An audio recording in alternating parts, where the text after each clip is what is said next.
పదవి కోసం ఏ రకంగా ఇలా తమ వైరుధ్యాలు సిద్ధాంతాలు పక్కకు పెట్టి కాంగ్రెస్ బీజేపీలు ఎలా కలిశాయో చూసాం.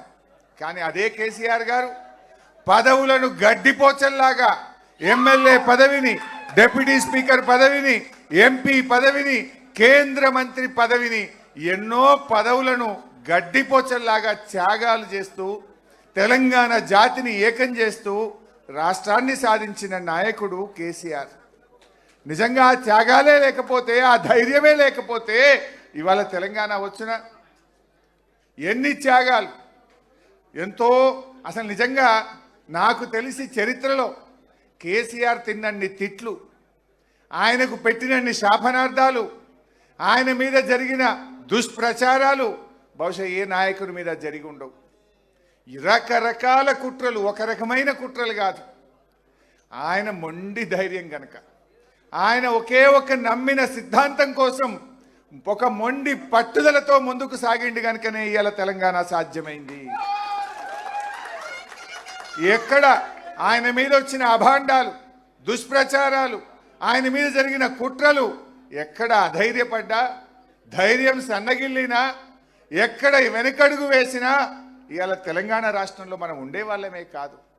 ఎన్ని కుట్రలు, ఎన్ని అపవాదులు, ఎన్ని దుష్ప్రచారాలు, ఎన్నెన్నో ప్రలోభాలు, ఏ ప్రలోభాలకు కూడా తలగ్గకుండా చివరికి తన ప్రాణాన్ని సైతం, ఇంకా ఏమవుతుందో మేము ఆయన చూడ్డానికి నిమ్స్లో వెళ్ళినప్పుడు మా కళ్ళల్లో నీళ్లు తిరిగేవి.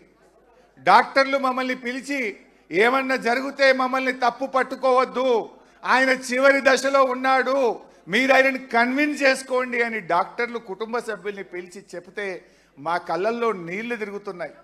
కానీ ఆయన దగ్గరికి వెళ్ళినప్పుడు మాత్రం అదే మొండి ధైర్యం. మీరు నన్ను అధైర్యపరచడానికి నా దగ్గరికి రావద్దు, నన్ను విరమించమని చెప్పడానికి నా దగ్గరికి రావద్దు, నాకెక్కడో నమ్మకం ఉంది, తప్పకుండా తెలంగాణ ప్రకటన వస్తుంది, నేను ఒకే మాటతో బయలుదేరాను, అయితే తెలంగాణ జైత్రయాత్ర లేదంటే నా శవయాత్ర అని నేను బయలుదేరాను, నేను దానికి కట్టుబడి ఉన్నాను తప్ప మీరు ఈ రూమ్లోకి వచ్చి ఆ నిమ్స్ ఆసుపత్రిలో నన్ను అధైర్యపరచొద్దు, దీక్ష విరమించమని రూమ్లోకి రావద్దు అని మాకు చెప్పేవాడు. అదే ఆయన మొండి ధైర్యం, అదే పట్టుదల ఇవాళ తెలంగాణ రాష్ట్రాన్ని తెచ్చిపెట్టింది. ఇలా కేసీఆర్ ఒక నాయకుడిగే కాదు, ఒక ఉద్యమకారుడే కాదు, తెలంగాణలకు పాలన చేత కాదు, తెలంగాణ వస్తే నక్సలైట్ల రాజ్యం అవుతుంది, తెలంగాణ వాళ్ళకు పరిపాలన రానే రాదు అని మాట్లాడితే దేశమే అబ్బురపడే విధంగా, దేశమే ముక్కు మీద వేలేసుకొని తెలంగాణ ఆచరిస్తుంది, భారతదేశం అనుసరిస్తుంది అన్నంత గొప్పగా ఈ రాష్ట్రాన్ని నడిపి చూపిన నాయకుడు కేసీఆర్. కేసీఆర్ ఒక ఉద్యమకారుడు, కేసీఆర్ ఒక చరిత్రకారుడు, కేసీఆర్ ఒక పాలనా దక్షుడు అని ఇలా చరిత్ర పుటల్లో నిలబడ్డారు. మన మిషన్ కాకతీయ, మన మిషన్ భగీరథ, మన కేసీఆర్ చేపట్టిన ఎన్నెన్నో కార్యక్రమాలు ఈ దేశానికి మార్గదర్శకంగా ఒక దిక్సూచిగా నిలబడ్డాయి. సరే, ఈరోజు కేసీఆర్ గారు ఒక నాయకుడే కాదు, ఇవాళ అవ్వాతాతలకు ఆసరా పెన్షన్ ఇచ్చిన ఒక పెద్ద కొడుకుగా అవ్వాతాతలకు కేసీఆర్ నిలబడ్డాడు. కేసీఆర్ ఆడపిల్లల పెళ్లిళ్లకు కళ్యాణ లక్ష్మి పథకం అందించి ఒక తోబుట్టుగా కేసీఆర్ చరిత్ర పుటల్లో నిలిచాడు. అప్పుడే పుట్టిన పసిపిల్లలకు కేసీఆర్ కిట్ అనే పథకం అందించి మేనమామలాగా నిలబడ్డాడు కేసీఆర్. రైతన్నల కోసం రైతు బంధు, రైతు బీమా, 24 గంటల కరెంటును మిషన్ కాకతీయ ద్వారా చెరువులు బాగా చేసి, కాళేశ్వరం లాంటి ప్రాజెక్టును కట్టి, పెండింగ్ ప్రాజెక్టులను పూర్తి చేసి రైతన్నలకు తోబుట్టుగా నిలిచిండు కేసీఆర్. ఇవన్నీ ఎవరు అవునన్నా కాదన్నా ఇదంతా ఒక చరిత్ర. అలాంటి కేసీఆర్ గారి గురించి ఎంత చెప్పుకున్నా తక్కువే.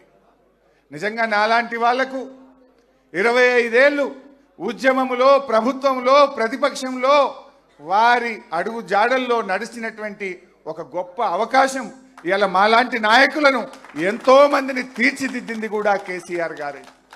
ఎంతో మందిని ఇవాళ గొప్ప గొప్ప ఉద్యమకారులుగా, కార్యకర్తలుగా, నాయకులుగా, పాలనా దక్షులుగా, శాసనసభ్యులుగా, శాసన మండలి సభ్యులుగా ఒక కొత్త తరాన్ని తెచ్చింది కూడా కేసీఆర్ గారు.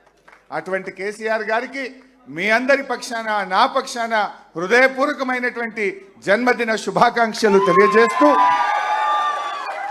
ఓటమి తాత్కాలికమైంది, మళ్ళీ కేసీఆర్ వచ్చే రోజు ఎంతో దూరంలో లేదు. తప్పకుండా కేసీఆర్ గారు మళ్ళీ ముఖ్యమంత్రి అవుతారు. మనందరి ప్రార్థనలు, దీవెనలు, ఆ భగవంతుడి ఆశీస్సులతో తప్పకుండా మళ్ళీ కేసీఆర్ గారు ముఖ్యమంత్రి అయి తీరుతారు. దానికోసం మనందరం కూడా ఒక్క తాటి మీద నడుద్దాం, కేసీఆర్ గారిని ముఖ్యమంత్రి చేసుకుందాం. జై తెలంగాణ.